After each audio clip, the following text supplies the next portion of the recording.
ഒരു ഭാര്യ ഭർത്താവിന്റെ കാര്യം എടുക്കുകയാണെങ്കിൽ തന്നെ ചിലപ്പോൾ ഭാര്യ കുറച്ച് കാര്യങ്ങളൊക്കെ അഭിപ്രായം പറയാനും നിയന്ത്രിക്കാനും ഒക്കെ കഴിവുള്ള ഒരു സ്ത്രീയാണെങ്കിൽ മറ്റുള്ളവർ പറയും വൈഫ് ഭയങ്കര ഡോമിനന്റ് ആണല്ലേ, ആൾക്ക് പ്രത്യേകിച്ച് അഭിപ്രായമൊന്നുമില്ല, അല്ലെങ്കിൽ ആൾ ഒരു പെൺകോന്തനാണ്, അങ്ങനെ പല കാര്യങ്ങളും പറയുന്നത് കേൾക്കാം. പക്ഷേ സത്യത്തിൽ എല്ലാ പുരുഷന്മാരും ഒരു ഡോമിനന്റ് പേഴ്സണാലിറ്റീസ് ആയിട്ട് ഇരിക്കാൻ ഇഷ്ടപ്പെടുന്നവരാണെന്ന് നമുക്ക് പറയാൻ പറ്റില്ല. ചിലർക്ക് അവരുടെ വൈഫ് ഡോമിനന്റ് ആവുന്നതായിരിക്കാം താല്പര്യം. അപ്പൊ അങ്ങനെ അഭിപ്രായം പറയാനും കാര്യങ്ങൾ ചെയ്യാനും ഒക്കെ ഒരു മുൻകൈ എടുക്കുന്ന ഒരു വൈഫ് ഉള്ളത് അവർക്ക് ഒരു സപ്പോർട്ടീവ് ആയിട്ടായിരിക്കാം അവർക്ക് ഫീൽ ചെയ്യുന്നത്. അതിൻ്റെ അകത്ത് മറ്റുള്ളവർക്ക് വിഷമം ഉണ്ടാവുന്നുണ്ടോ ഇല്ലയോ എന്നുള്ളത് അവർക്ക് ഫീൽ ചെയ്യുന്നുണ്ടാവില്ല.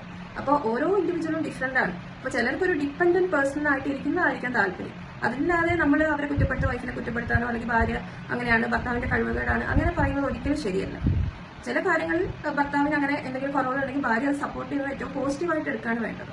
അവരൊരു ഇപ്പോൾ ഭാര്യയ്ക്ക് കഴിയാത്ത കാര്യങ്ങൾ ഹസ്ബൻഡ് ആയിരിക്കും മുൻകൈയെടുത്ത് ചെയ്യുന്നത്. അപ്പോൾ ഓരോരുത്തരുടെ പേഴ്സണൽ ലൈഫിൽ അവരവരുടെ ചോയ്സാണ്, അവരവരുടെ രീതിക്കാണ് അവർ മുന്നോട്ട് പോകുന്നത്. അതിന് നമ്മൾ അഭിപ്രായം പറഞ്ഞ് വെറുതെ അവരുടെ കുടുംബത്തിൽ പ്രശ്നം ഉണ്ടാക്കാൻ ശ്രമിക്കുകയല്ല വേണ്ടത്.